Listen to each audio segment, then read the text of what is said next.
Okay, thank you for joining me today. We are going to be talking about a topic that we get asked all the time about from business owners, and that is how to give feedback to their team.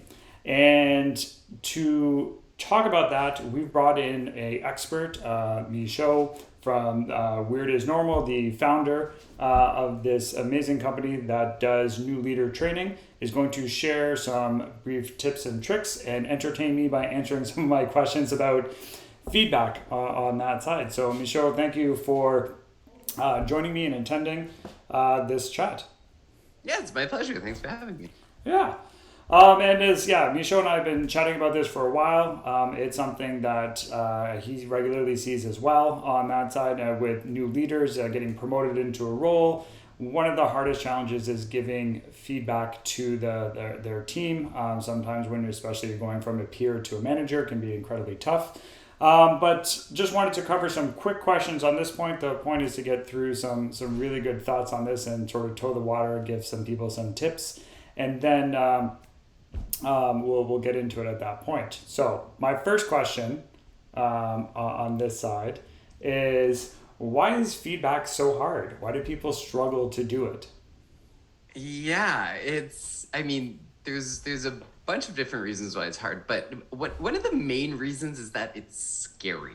We're social creatures and we're hardwired to want to fit in. And so both when we give and when we receive feedback, it's challenging because we're testing the status quo, adding in some changes, and it makes us vulnerable to any sort of potential rejection from the group. So it's scary. Another thing is that most of us have been taught if you don't have anything nice to say, don't say anything at all. And we've also been taught that nice means polite. So not saying something aligns with a lot of what we think is morally right. And so then we don't say anything.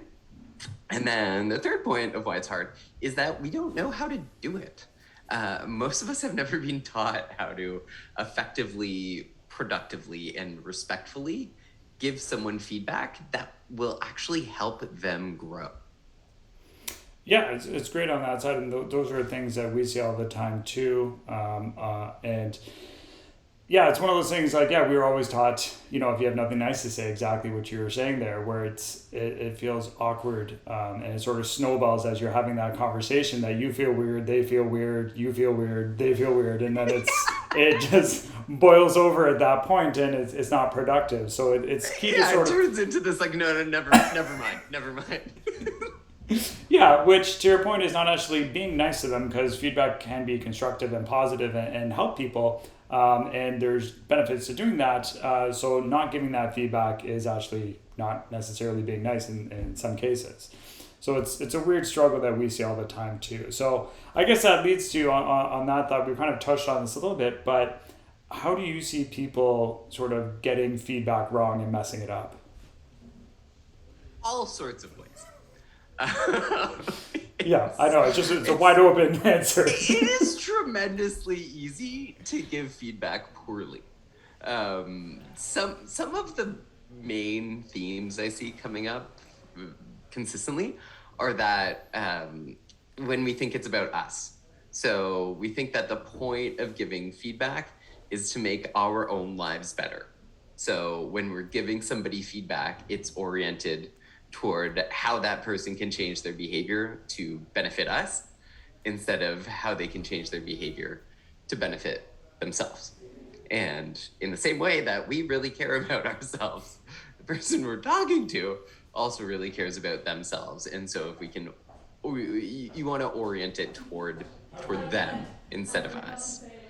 A second thing is that because giving feedback is a scary thing, and we can like build it up in our head and get the courage and then finally say something, we think that saying something once to someone is sufficient. Mm-hmm.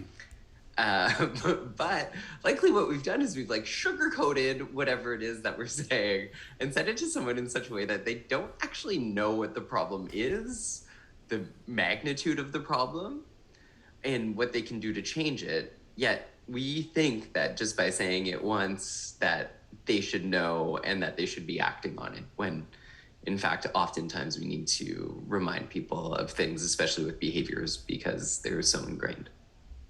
And the third way that we mess it up is by never asking for feedback. Or if we do ask for feedback, we do it in a really ineffective way, which is saying something like, hey, any feedback for me?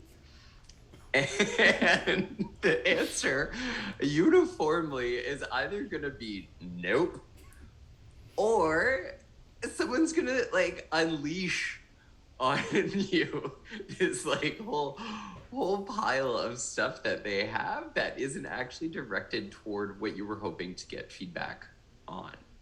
And so there's no people aren't sure where to go, and in the absence of not knowing where to go, we either freeze or go everywhere. Yeah, we've seen that. And to your point, most of the time, and when you're asking people, and I've done this as a leader as well, checking in, you genuinely mean it. Be like, is there anything else that I can do to help, or is there anything that you need to know, or any feedback that I can give you or give me? And people are like, nope. At that point, it's kind of a default answer where we found it's always great to be more specific about that on that side as too, which I'm sure we'll get into in a second when we talk about Yes. how to do it better on that side. So speaking of that, I'm like, what are a couple of things that people can start doing today? Like if we had 3 things you could suggest where people could start doing feedback better, what would you suggest to them? Yeah, totally. The first thing is just like recognizing and acknowledging that it's a hard thing to do. So giving feedback, receiving feedback is hard. And normalize that. Tell yourself, oh, hey, it's normal that this feels weird and scary and that I don't want to do it. And then decide to do it anyway. Bravery, people talk about bravery and being brave, and Brene Brown loves talking about bravery. And bravery isn't the absence of fear, but the willingness to act in the face of it. So when you're thinking about giving or receiving feedback, it's okay and it's normal to feel scared and act anyway. You're making the choice to be brave. Another thing that you can do is asking for it, and asking for it often. And then once people give you feedback, showing your appreciation for it. Like it's one thing to be like, yeah, I'm gonna ask for feedback all the time, and then you get some, and then you're defensive, and or it's that sends a signal to people to stop giving you feedback.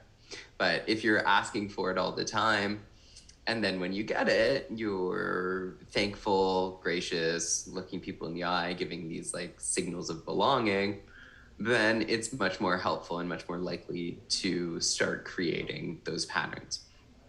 And yeah, Tom, you like touched on it about asking for feedback, being specific. So there's a couple ways that when you're asking for feedback, you can do it in a way that you're likely to get a response. And the one is to ask for specific feedback. So, what's one thing I could do to make working with me easier? Or what's one thing I could do to make your job easier? When your reports know specifically what you're looking for, it makes it easier for them to answer. And it really removes the fear of like, oh my God, I hope I'm not off base and say something totally offensive and get fired right now. So what you're doing is you're giving them permission, and you're giving them the guardrails of like, here's what I'm looking for, stay in this lane, and you're safe. And a second way of doing it is by using what are called scaling questions. So on a scale of 1 to 10, how did you find working together on this last project? Say they give you an 8.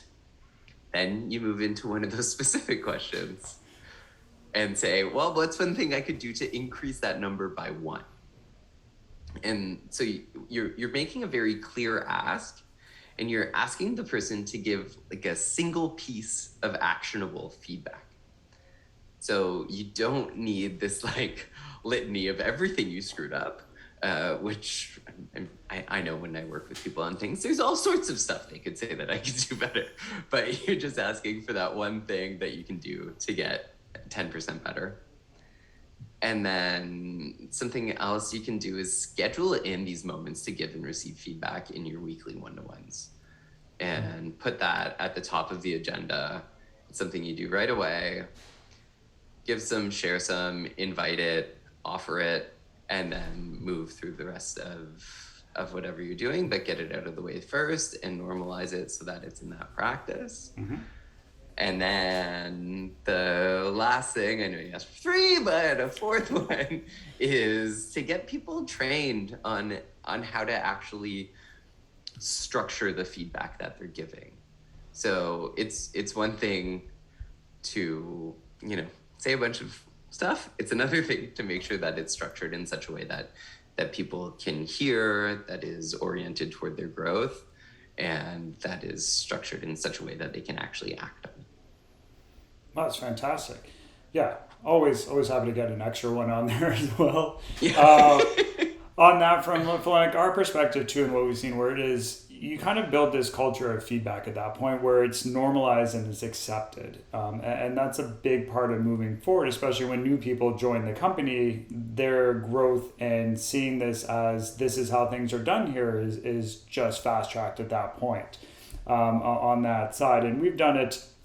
I can speak from Castle's perspective. We talk about, the spinach in the teeth for feedback, mm-hmm. and be like, if somebody has spinach in their teeth, you tell them, because it's awkward to tell somebody that they have food in their teeth, but it's for their benefit that they're not walking around with spinach in their teeth at that point. And from the other standpoint too, the person who maybe just ate a salad can also ask, like, do I have anything in my teeth? So it's kind of that two-way street. And if you can get to that point where people are comfortable and it's normalized, it's fantastic, and everyone is generally doing it to move forward.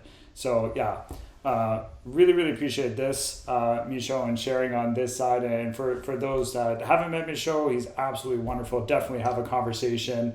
Word is Normal does amazing leadership training for tons of different companies on that side, and is happy to talk about numerous different topics for leadership training. And if you haven't looked in it or at that point you're promoting, definitely reach out to Michaud on that side. So thanks again, Michaud, for stopping by and joining me on this. Really appreciate it. Yeah, of course. Thanks so much for having me, Tom. It's been great. Awesome. Bye, everybody. Thanks for stopping by.